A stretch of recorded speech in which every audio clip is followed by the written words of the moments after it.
ચંપાને 2 છોકરા થયા.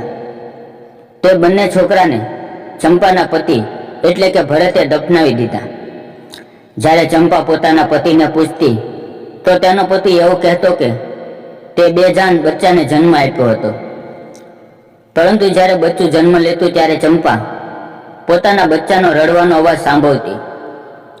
પરંતુ અજીબ વાત તો એ હતી કે ચંપા પોતાના બચ્ચાને જન્મ દઈને સૂઈ જતી અને તે બીજે દિવસે ઊભી થતી ત્યાં સુધીમાં તેનો પતિ છોકરાને દફનાવી દેતો. ચંપા ખૂબ જ પરેશાન રહેવા લાગી. થોડા સમય પછી ચંપા ફરીવાર પ્રેગ્નેન્ટ થઈ અને તે એક દિવસ ઉદાસ થઈને બેઠી હતી. ત્યારે એક મહિલા તેની પાસે આવી જે તેના પાડોશમાં રહેતી હતી.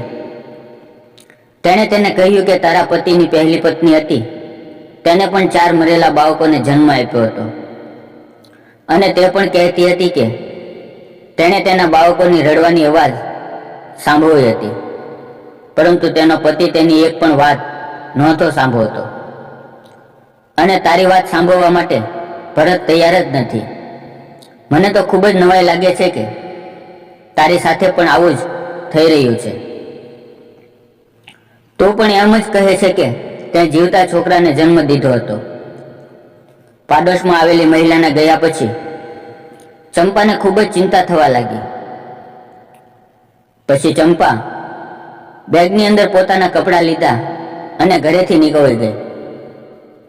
ચંપા જાણતી હતી કે ભરતની પહેલી પત્ની સાચું બોલી રહી હતી, કારણ કે તેણે પણ તેના છોકરાની રડવાની અવાજ સાંભળી હતી.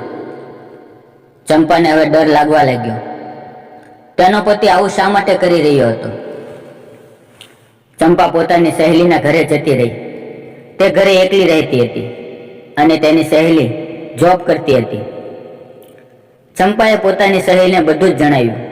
તે પ્રેગ્નેન્ટ હતી, એટલા માટે તેની સહેલી તેનું ધ્યાન રાખવા લાગી.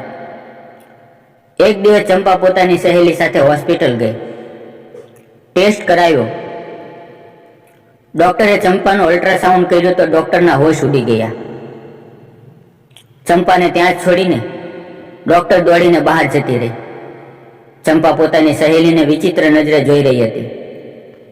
થોડી વાર પછી ડોક્ટર બીજા ડોક્ટરને લઈને રૂમમાં આવી અને ચંપાને રસ્સીથી બાંધી દીધી.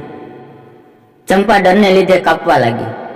આ બધું જોઈને તેની સહેલીને ગુસ્સો આવ્યો અને તેણે ડોક્ટરને કહ્યું, આ બધું શું છે?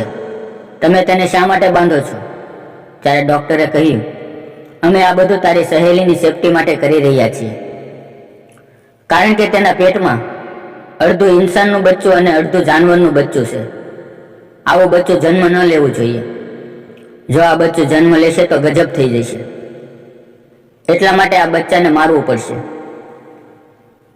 તેની સહેલીએ કહ્યું, તમે તેને છોડી દો, હું જોઈ લઈશ તે શું વાત છે.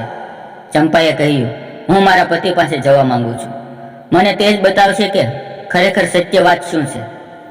પછી ચંપા પોતાની સહેલીની સાથે ઘરે આવી ગઈ. ચંપાનો પતિ ભરત ત્યાં બેઠો હતો. ચંપાએ પોતાના પતિને કહ્યું, મારા પેટમાં જે બાળક છે તે અડધું ઇન્સાન અને અડધું જાનવર. આવો ભાગ કઈ રીતે બને છે? તેની પાછળનું કારણ શું છે? તેની વાત સાંભળી અને તેનો પતિ ભરત રડવા લાગ્યો અને બોલ્યો, ચંપા, હું ખૂબ જ ખરાબ માણસ છું. એક વખત મેં નોકરાણીની છોકરી સાથે ગલત કામ કર્યું અને તેને પ્રેગ્નેન્ટ બનાવી નાખી. તેણે મને લગ્ન માટે કહ્યું, પરંતુ મેં એવું ન કર્યું અને તેને ધક્કા મારીને ઘરની બહાર કાઢી મૂકી. તે પછી તેણે મારી ઉપર કાળો જાદુ કરી નાખ્યો. આ વાત મને ત્યારે ખબર પડી જ્યારે મારી પહેલી પત્નીને તું કહી રહી છે એવું બચ્ચું જન્મ્યું હતું, અડધું માણસ અને અડધું જાનવર. પછી હું એક સાધુ બાબાની પાસે ગયો અને તેને મેં મારી વાત જણાવી. ત્યારથી લઈને અત્યાર સુધીમાં મારે જેટલી પણ ઓલાદ થઈ તે બસ આવી જ થઈ. એટલા માટે મેં તને કહ્યું કે તારે મરેલા બચ્ચું પેદા થયું હતું, કારણ કે તે જીવતું તો પણ કંઈ કામનું ન હતું. એટલા માટે મેં તેને દફનાવી દીધા. સત્ય હકીકત જાણીને ચંપા ધ્રુજવા લાગી અને તેણે તેના પતિને છૂટાછેડા આપી દીધા. મિત્રો, આ નાની એવી વાર્તા જો તમને પસંદ આવી હોય તો વિડીયોને લાઇક અને ચેનલને સબસ્ક્રાઇબ જરૂર કરજો. ફરી મળશું એક નવા વિડીયોમાં. ત્યાં સુધી આવજો. વિડીયો જોવા બદલ તમારો ખૂબ ખૂબ ધન્યવાદ.